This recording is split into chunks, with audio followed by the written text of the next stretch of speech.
ईमानदारी और ईमानदारी के साथ काम करना चाहता है, लेकिन ये हरासमेंट क्यों किया जा रहा है। हम ये कहना चाहते हैं टेम्परेरी लोगों के लिए जहाँ जो पॉलिसी बननी चाहिए, चाहे वो आंगनबाड़ी वर्कर हैं, हेल्पर हैं, आशा वर्कर हैं, रहबर खेल हैं, रहबर जंगलात हैं। आप देख लीजिए यहाँ कंडक्टर, टीचर, लेक्चर जो लगातार प्रताप पार्क में भी बैठे रहे और जम्मू में प्रेस प्रताप पार्क में भी, जम्मू में प्रेस इनकलाब में भी बैठे रहे, लेकिन सरकारें जितनी भी रही झूठे इंश्योरेंस की, अभी तक वो लोग पढ़ लिख के अपने घरों में बैठे हुए हैं और सरकार ने उनको टर्मिनेट किया है। हम ये कहना चाहते हैं कि ये जितने इशू हैं जम्मू कश्मीर में मुलाजमों के, चाहे वो परमानेंट मुलाजमों के इशू हैं, चाहे परमानेंट मुलाजमों के इशू हैं, तो ये सरकार को सेटल करना चाहिए। इसके साथ डीपीसी, बहुत सारे डिपार्टमेंट में जो अफसरशाही यहाँ है, अपने काम तो मुलाजमों से वो लेते हैं, लेकिन जब डीपीसी की बात होती है, गवर्नमेंट का जीएडी का आर्डर है कि डीपीसी साल में 2 बार होनी चाहिए। यहाँ ऑफिसर जो एचओडी जो बैठे हुए हैं वो 2-2, 3-3 साल तक डीपीसी नहीं करते। हम प्राइम मिनिस्टर साहब से, होम मिनिस्टर साहब से और जम्मू कश्मीर के जो हेड मनोज सिन्हा साहब और चीफ सेक्रेटरी साहब से अपील करते हैं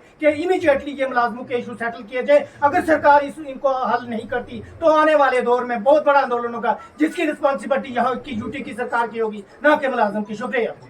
अगर हम जम्मू कश्मीर के अंदर जब भी किसी कंडीशन की बात करें, आप बर्फ़ की बात करें, सैलाब की बात करें या तूफान की बात करें, सबसे पहले इफेक्ट होती है बिजली, और उसको सुधारने वाले होते हैं इलेक्ट्रिकल एम्प्लॉइज पीडीटी के। वो उस सिस्टम को सुधारने के कारण में कई सारे लोग अपनी जान भी गंवा चुके हैं, कई सारे लोग अपाहिज हो चुके हैं, कुछ लोग अभी भी ऐसे हैं जो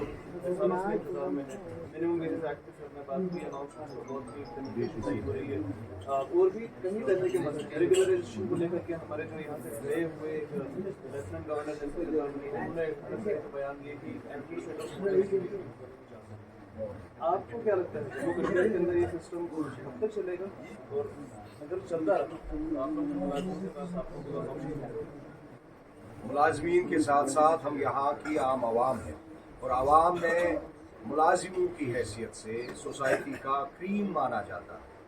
जब सोसाइटी की क्रीम के साथ सौतेली माँ का सलूक हो और दिखता कुछ और हो और करनी कुछ और हो, तो पॉलिसीज वाजिया है। बुलंदबांग दावा करने वाले वक्त की सरकार ने ये बता ही दिया कि यहाँ के वसाइलों पर उनका काबिज होना और उनका गलत रवैया सिर्फ और सिर्फ आवाम दुश्मन और मुलाजिम दुश्मन हो सकता है।